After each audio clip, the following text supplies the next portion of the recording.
Questions 1 through 2. Listen to part of a talk in a science class. As you recall from our previous discussion, the chemistry of life is organized into metabolic pathways. Next year in your organic chemistry lab, you'll go into metabolism, in more depth. Since this is an intro course, you need only a general understanding of the process for now. There's a wonderful videotape I'd like you to know about that will help you review for the test next week. It's part of the Transformations series that was on television about a year ago. The episode you should watch is called The Industry of a Cell. I strongly urge you to see it. I believe our library has more than one copy. It shows lots of examples, the many ways that cells use energy for metabolism. For example, it shows how bacteria in the headlight of a certain fish, how these bacteria take the energy stored in food and convert it into light in a process called bioluminescence. You should all try to see this program before next week. I highly recommend it. In fact, you can expect to see examples from it on the test. Number 1. What can be inferred about the course in which the talk is given?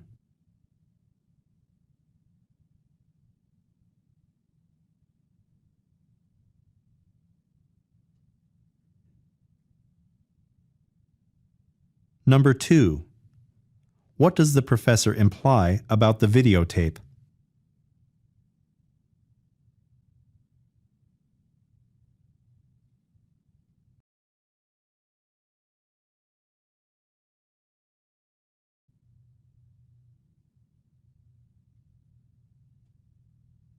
Questions 3 through 6.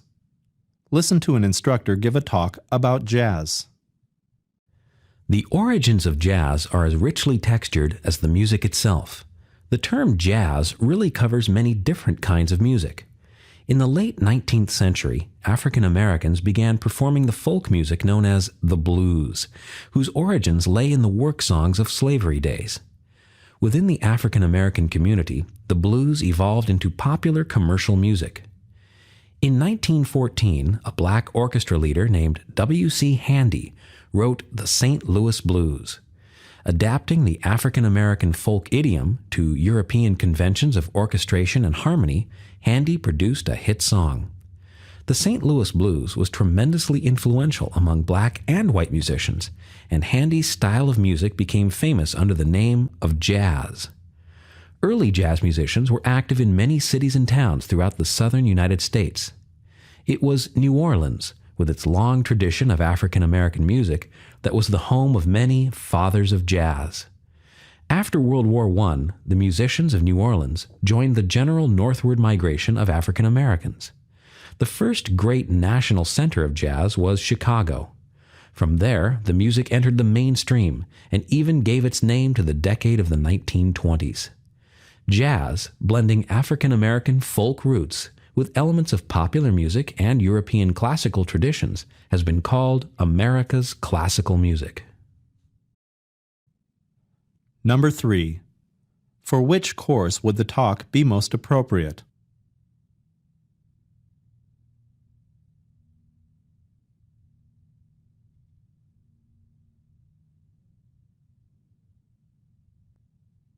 Number 4. What does the instructor imply about the style of music known as the blues?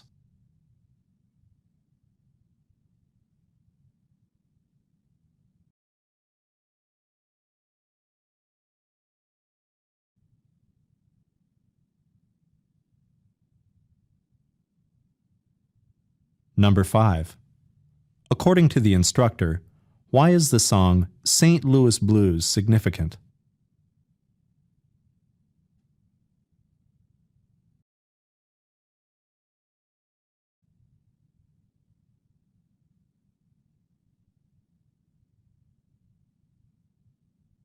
Number 6.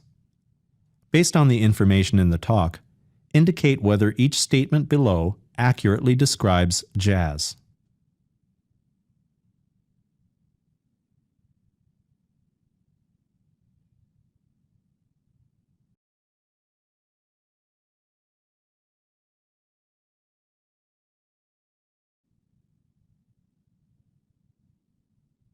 Questions 7 through 10.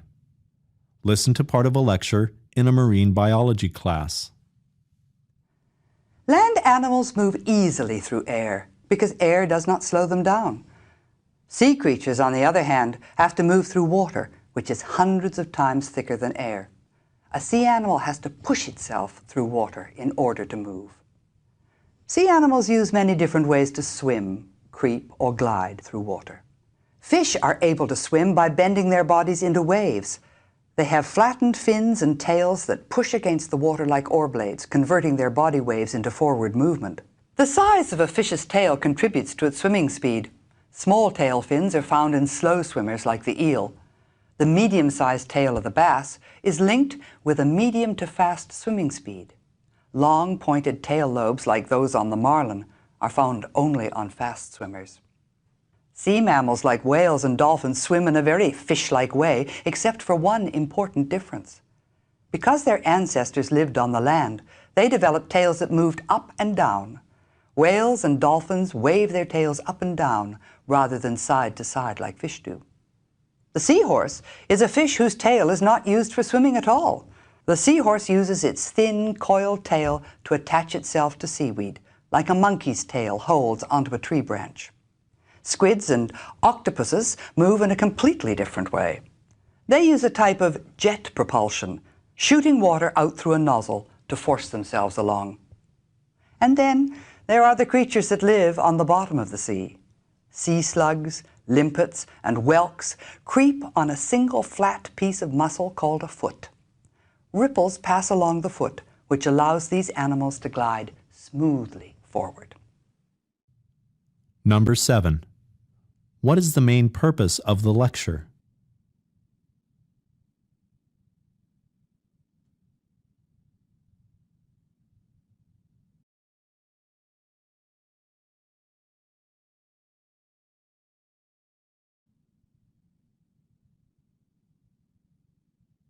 Number 8.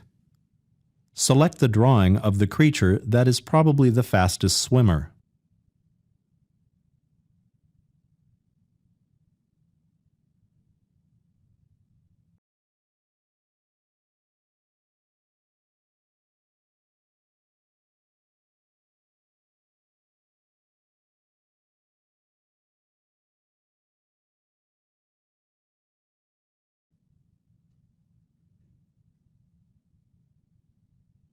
Number 9.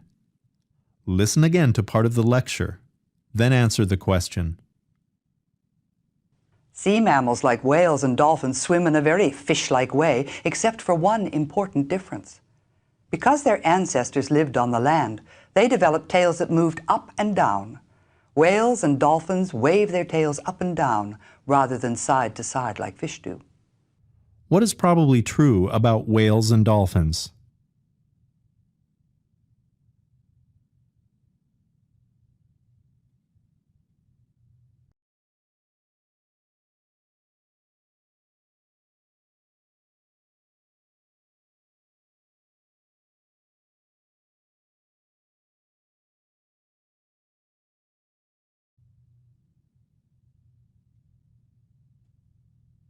Number 10. What can be inferred about creatures that live on the bottom of the ocean?